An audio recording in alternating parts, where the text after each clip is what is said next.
start the second semester of SS subject of the chapter number 1, Medieval Gujarat, Madhyayugin Gujarat.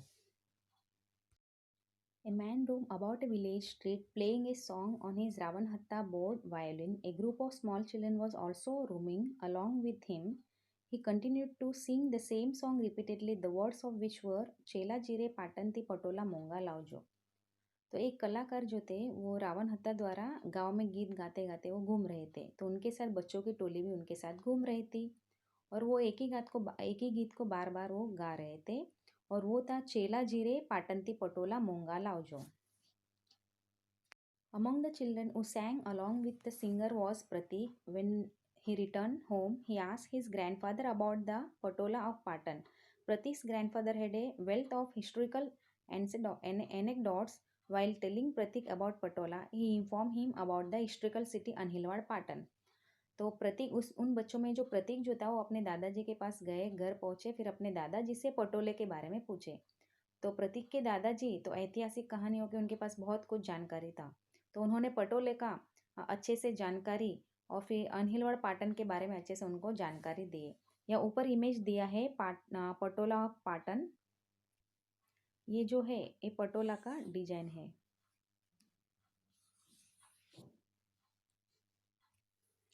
In the medieval age, 746 CE to 1304 CE, approximately for about 560 years ago, the Chavda, the Solanki and the Waghela dynasties ruled over Gujarat. During their reign, the capital of their kingdom was Anhilpur Patan, which later came to be known as Anhilwad Patan. Currently, Anwada village that is situated the west of Patan was originally known as Anhilwad. So, in ancient medieval age, 746 to 1304 means approximately 560 years Gujarat में Chavda dynasty, Solanki dynasty और Vaghela dynasty ये सभी के rulers ने शासन किए थे और उनके शासन के दरमियान राज्य की राजधानी जो थी अनहिलपुर पाटन थी, जो अनहिलवाड़ पाटन के नाम से जाना जाता था. और वर्तमान में प्रेजेंट में जो है पाटन के पश्चिम यानी वेस्ट में स्थित अनावाड़ा जो विलेज जो है अनहिलवाड़ के नाम से पहचाने. According the historical text, the Chavda dynasty ruled over Panchasar. Its ruler Jaishikari attained martyrdom in a war. His son Vanraj Chavda recaptured his father's kingdom. In place of the ruined kingdom, he established a new kingdom on the banks of the river Saraswati, which was known as Anhilwad Patan. It is believed that his friend Anhil assisted him in acquiring the kingdom, and hence the territory was named Anhilwad Patan. After him, the Chavda dynasty ruled over Gujarat for approximately 196 years. Thereafter, the Solanki dynasty ruled over Gujarat. तो इस तरह historical text में इतिहास के प्राप्त जो जानकारी उसके अनुसार तो पंचासर में चावड़ा डायनेस्टी के राज्य था और उसके शासक जो था रूलर जो था जयशिकरी, तो मार्टियरडम यानी युद्ध में वो वीरगति को प्राप्त हुए. उनके बाद उनका पुत्र जो है वंडा चावड़ा पिता का राज्य जो है उन्होंने पुनः प्राप्त किया और फिर उन्होंने सरस्वती नदी के किनारे रिवर ऑफ सरस्वती, तो सरस्वती नदी के किनारे एक नया शहर बसाया था और जिसका नाम था अनहिलवाड़ पाटन रखा गया था. और ऐसा कहा जाता है कि उनके पिता का राज्य जो है पुनः प्राप्त करने में मदद करने वाला जो मित्र था उसका मित्र अनहिल, तो उन्होंने बहुत कुछ उन्हें मदद की थी, तो इसीलिए वो राज्य का जो नाम था उन्होंने अपने मित्र के नाम से अनहिलवाड़ पाटन रखा था. तो इस तरह चावड़ा डायनेस्टी के रूलर्स जो थे अप्रोक्सीमेटली 196 ईयर्स तक गुजरात में शासन किए थे. फिर उनके बाद सोलंकी डायनेस्टी के रूलर्स शासन करने आए थे. Inscription, card and idol. तो मूर्ति में शिलालेख. आइडल मीन्स मूर्ति, इंस्क्रिप्शन यानी लेख, कार्ड यानी लिखना. तो इंस्क्रिप्शन, कार्ड एंड आइडल, तो मूर्ति में शिलालेख. During the rule of Solanki dynasty, Gujarat became very prosperous. The Rajput era saw Anhilwad Patan emerge as one of the most powerful kingdoms. The king of this dynasty, Mulraj Solanki, Bhimdev Solanki, Siddharaj Jaisingh, Kumarpal were among the great rulers. तो उस समय सोलंकी वंश के शासन काल में गुजरात में बहुत कुछ ऐश्वर्य था और राजपूत युग में शक्तिशाली राज्य के रूप में सोलंकियों में अनहिलवाड़ पाटन की गणना होती थी. तो इस वंश के शासकों में तो इन रूलर्स में मूलराज सोलंकी, भीमदेव सोलंकी, सिद्धराज जयसिंह, कुमारपाल जैसे बहुत बड़े बड़े महान राजा हुए थे. The famous scholar Kalikal Sarvajna Sri Hemchandracharya was patronized during the rule of Siddharth Jaising. During his reign, Anhilwad Patan became the main center of education and was known as Vidyadham. On his proposal, Sri Hemchandracharya wrote a book on grammar, Siddhem Shabdanushasan. After its completion, the book was placed the seat tied onto an elephant and the procession was carried throughout the city. Both the king Siddharth Jaising and the composer Sri Hemchandracharya accompanied the procession on foot. It was the first time that a literary text was given such enormous respect. The prosperity of Gujarat reached in apex during the reign of Kumarpal. At this time, the amalgamation of non-violence, ahimsa, prosperity, Lakshmi, and education, Saraswati, was noticed in Anilwad Patan. The kings of the Solanki dynasty were great rulers. However, 6 of these rulers renounced their thrones to become hermits. More information on this can be obtained from the library. तो उस समय सिद्धराज जयसिंह के समय में उनके समय में अनहिलवाड़ पाटन जो था एजुकेशन विद्या यानी अनहिलवाड़ पाटन जो था वो विद्याधाम बना था। और सिद्धराज जयसिंह के समय में श्री हेमचंद्राचार्य, उसका अदर नेम था कलिकाल सर्वज्ञ, और फेमस स्कॉलर थे यानी प्रख्यात विद्वान थे। तो उनके कहने से, सिद्धराज जयसिंह के कहने से, तो श्री हेमचंद्राचार्य ने सिद्धहेम शब्दानुशासन नाम का एक व्याकरण ग्रंथ यानी ग्रामर बुक उन्होंने रचना की थी, लिखी थी। तो इस ग्रंथ की जो शोभा यात्रा जो थी हाथी की सवारी पर निकाली गई थी और जिसमें राजा और ग्रंथ के रचयिता मीन्स श्री हेमचंद्राचार्य फिर लोग उनके साथ साथ चले थे। और यह पहला प्रसंग था जब किसी साहित्यिक ग्रंथ का इतना सम्मान हुआ हो। तो कुमारपाल के शासन में भी गुजरात बहुत अच्छा समृद्ध राज्य था। और इस समय अनिलवाड़ पाटन में उस समय अनिलवाड़ पाटन में अहिंसा means non violence, Lakshmi prosperity, education means Saraswati, ये तीनों का त्रिवेणी संगम देखने को मिला था। और सोलंकी डायनेस्टी में बहुत बड़े बड़े अच्छे महान राजा हुए थे। और इस वंश में टोटल कितने 6 जो रूलर्स जो थे उन्होंने अपने राज सिंहासन त्याग कर वो संन्यास में यानी मुकुटधारी कंताधारी वो बने थे। यहाँ पर सिद्धहेम शब्दानुशासन बुक, तो यहाँ जो ग्रामर बुक जो था यहाँ पर इमेज दिया हुआ है। तो इसमें पाटन इस्टेब्लिशमेंट ऑफ पाटन, तो पाटन की स्थापना, तो ऐसा कहा जाता है धर्मारन जो ग्रंथ वो, और फिर एक हस्तलिखित according to the handwritten memoir राजवंशावली यानी हस्तलिखित जो राजवंशावली जो उसमें। और फिर यहाँ है 3rd number, even today the year of establish engrave the Ganpati idol at Ganpatipule. Ganpatipule का जो गणपति मूर्ति जो है उसमें ऐसा लिखा गया है कि पाटन का जो इस्टेब्लिशमेंट, पाटन की स्थापना जो है 802 विक्रम संवत मीन्स 746 CE में हुआ है करके ऐसा कहा जाता है। तो पाटन का जो गणपति पोल, गणपति आइडल जो है ऊपर के इमेज में दिया हुआ है, यहाँ पर है एक गणपति पोल और यहाँ पर एक गणपति आइडल, और ये रहा गणपति पोल, ये मैन्युस्क्रिप्ट है यहाँ पर, इसमें इसके ऊपर लिखा हुआ है। मीन्स ये पाटन जो है इस्टेब्लिशमेंट ऑफ पाटन, तो 746 CE 802 विक्रम संवत करके यहाँ लिखा हुआ है। Anhilwad Patan had not only dynamic kings and academicians, but the queens were also equally dynamic. तो अनहिलवाड़ पाटन में जो राजा जो थे वो बहुत महान और बहादुर भी थे, और साथ में उनकी जो क्वीन जो थी, रानियाँ जो थी, वो भी बहुत महान थी। In fact queen Udayamati built a stepwell for the welfare of her subjects. This stepwell is known as Rani ki Vav. This stepwell consisting of 7 levels and unparalleled example of art and architecture. The beautifully carved stone idols tell us of the glory and prosperity of the Solanki era.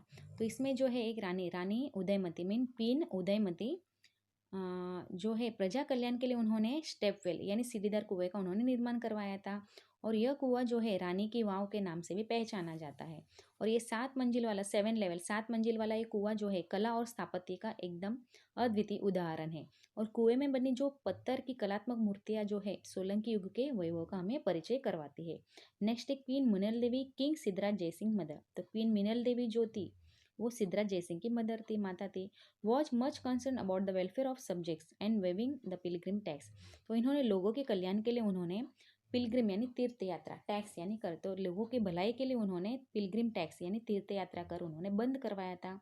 और the Malav lake at Dholka and Munsar lake at Viramgam were constructed of her instruction. उनके कहने से ढोलका में Malav lake और विरमगाम में मुनसर lake उन्होंने construction करवाया था, सिद्धराज जयसिंह ने कंस्ट्रक्शन करवाया था।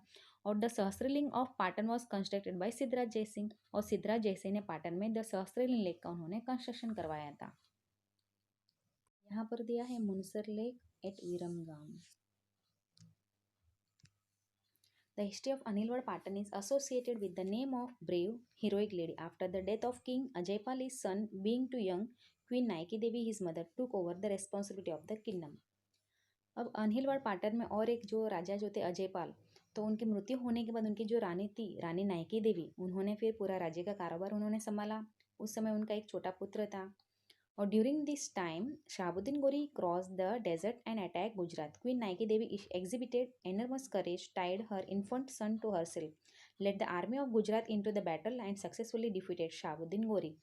तो उनके समय में शहाबुद्दीन गोरी जो है डेजर्ट यानी रेगिस्तान पार करके क्रॉस करके गुजरात पर उन्होंने अटैक किया था, आक्रमण किया था। तो उस समय वीरांगना जो है रानी नायकी देवी, तो उन्होंने गुजरात की सेना का नेतृत्व किया और शहाबुद्दीन गोरी के सेना को उन्होंने युद्ध में उन्होंने परास्त यानी हरा दिया था। यहाँ दिया है रानी नायकी देवी, ये Rani Naiki Devi, queen Naiki Devi. After the Solanki dynasty, the Waghela dynasty ruled over Gujarat. The last emperor of Waghela dynasty, Karan Waghela, was defeated by Alauddin Khilji, and it brought to the end of the Rajput ruler over Anilwad Patan. तो सोलंकी वंश के बाद वाघेला वंश के शासकों ने गुजरात का शासन संभाला। फिर वाघेला वंश का जो लास्ट एम्पेयर था, अंतिम शासक जो था करनदेव वाघेला, तो उनका अलाउद्दीन खिलजी के सेना के साथ पराजय होने पर, हार होने पर अनिलवाड़ पाटन से राजपूत शासन खत्म हुआ। Later on, for a period of the time, Anilwad Patan remained the capital of Gujarat just for a namesake. During the Sultan era, Ahmad Shah established Ahmedabad in 1411 CE. Thereafter, Patan ceased being the capital of Gujarat and became the headquarters of Subagiri district. The Sultans ruled over Gujarat through the 15th century and till the end of 16th century. तो इस समय उनके कुछ समय पश्चात अनिलवाड़ पाटन गुजरात की नाम मात्र की राजधानी थी। फिर अहमदाबाद जो नगर जो थी, अहमद शाह ने सुल्तान एरा के जो राजा किंग जो थे अहमद शाह, तो 1411 में अहमदाबाद नगर उन्होंने बसाया। तो तब से पाटन गुजरात की राजधानी हटाए, फिर सूबागिरी प्रांत को उन्होंने सेंटर बना दिया। तो इस तरह सुल्तान एरा के जो रूलर्स थे 15th सेंचुरी और 16th सेंचुरी में अपना रूलिंग किए थे। During this era notable sultans like, तो उस समय सुल्तान में जो रूलर्स हुए थे, तो यहाँ दिया है अहमद शाह, मोहम्मद बेगड़ा, मुजफ्फर शाह, तो ये सभी अपने गुजरात पर उन्होंने रूलिंग किए थे। नेक्स्ट है at the beginning of 17th century the Mughal dynasty. तो अब मुगल डायनेस्टी के जैसे 17th सेंचुरी स्टार्ट हुए, उस समय फिर मुगल डायनेस्टी के जो रूलर्स थे, सुल्तान रूलर्स जो थे उनको हरा कर उन्होंने 17th सेंचुरी के स्टार्टिंग में ही फिर मुगल डायनेस्टी के जो रूलर्स थे वो अपने गुजरात पर उन्होंने कब्जा कर लिया था। अब आगे देखेंगे administration during the Solanki era. यहाँ पर दिया है रानी की वाव,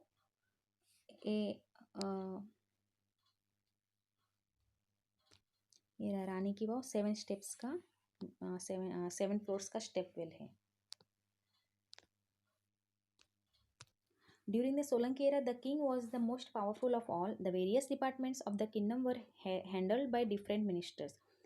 तो सोलंकियों के राजतंत्र में राजा सर्वोपरि थे, बहुत महान थे, और उनके जितने भी डिपार्टमेंट थे उनके लिए अलग अलग उनके मिनिस्टर रखे थे। तो the most important minister was known as Mahamatya, और जो मेन इंपॉर्टेंट जो मिनिस्टर थे उनका नाम था महामात्या। वो look after the finance department Shrikaran, वो फाइनेंस डिपार्टमेंट का श्रीकरण यानी फाइनेंस डिपार्टमेंट का वो काम काज संभालते थे, लेन देन का वो सभी काम। The most important department of the administration was known as Mandal, और जो मेन जो संचालक मंडल जो थे, मोस्ट एडमिनिस्ट्रेशन जो था वो मंडल के नाम से पहचाना जाता था। The capital of this kingdom was located on the banks of river Saraswati and hence it was known as Saraswati Mandal. और ये जो मंडल जो था वो सरस्वती रिवर के bank of the Saraswati river, तो सरस्वती नदी के किनारे होने के कारण वो मंडल का नाम सरस्वती मंडल करके रखा गया था। The sub section of the Mandal was known as Pathak, और सब सेक्शन यानी उप विभाग, तो मंडल का जो सब सेक्शन उप विभाग जो था वो पथक नाम से पहचाना गया। फिर there were several such Pathaks which included many villages, और इन पतक में बहुत सारे विलेज यानी मंडल में बहुत सारे पतक होते हैं, और फिर पतक में बहुत सारे विलेजेस इंक्लूड होते हैं यानी विलेजेस होते हैं। और यहाँ पर थोड़े मंडल्स के यहाँ नाम दिए हैं, सच मंडल एज कच्छ मंडल, सौराष्ट्र मंडल, केठक मंडल, उनका उसका दूसरा नाम है केड़ा मंडल, और लाठ मंडल, मेदपाट मंडल, ये सभी मंडल्स के नाम है। अब हम देखेंगे आर्किटेक्चर एंड कल्चर। आर्किटेक्चर में स्थापत्य, कंस्ट्रक्शन, कल्चर में संस्कृति।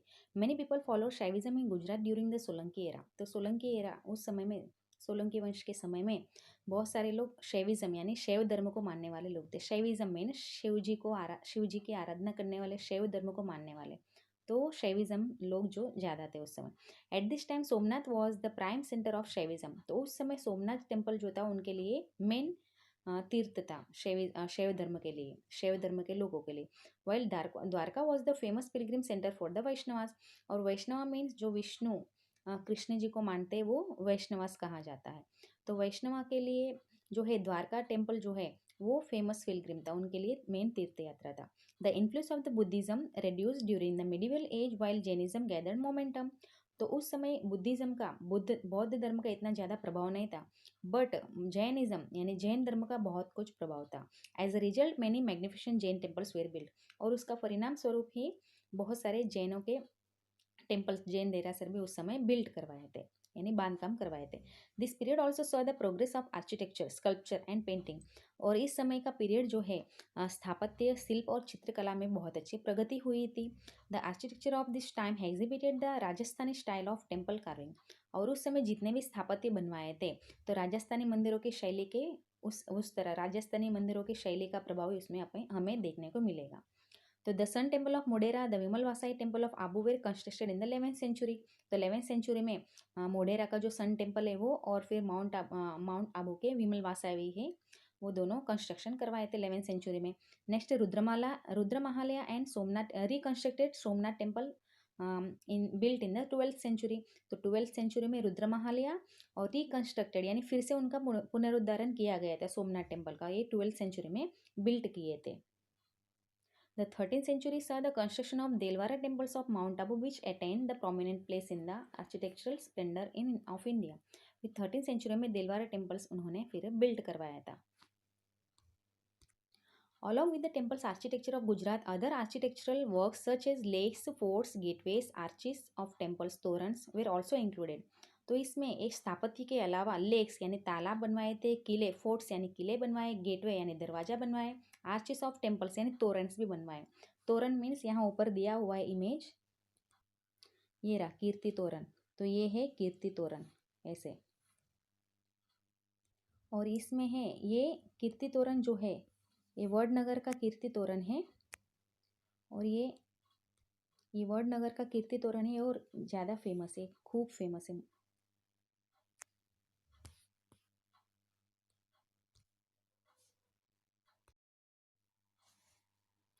Manuscripts were usually written on palm leaves tadpatras.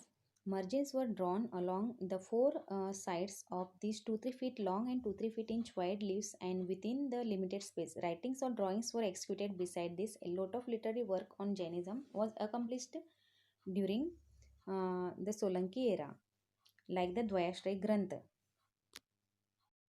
Manuscripts हस्तलिखित जो पत्र होते थे तो ताड़पत्र मीन्स पाम लीव्स पर लिखते थे और उसमें मार्जिन भी बनाते थे, जैसे नोटबुक में मार्जिन होता है ना ऐसा, वैसे वो मार्जिन भी बनाकर 2-3 फीट लॉन्ग और ऐसे लॉन्ग और 2-3 इंच विड्थ ऐसा पेज पर वैसे पाम लीव्स पर वो मर्यादित संख्या में लिखते थे और ड्रॉ भी करते थे। और इसके अलावा सोलंकी काल में जैन धर्म का भी काफ़ी साहित्य सर्जन हुआ था, और जैसे यहाँ पर दिया है द्वयाश्रय ग्रंथ।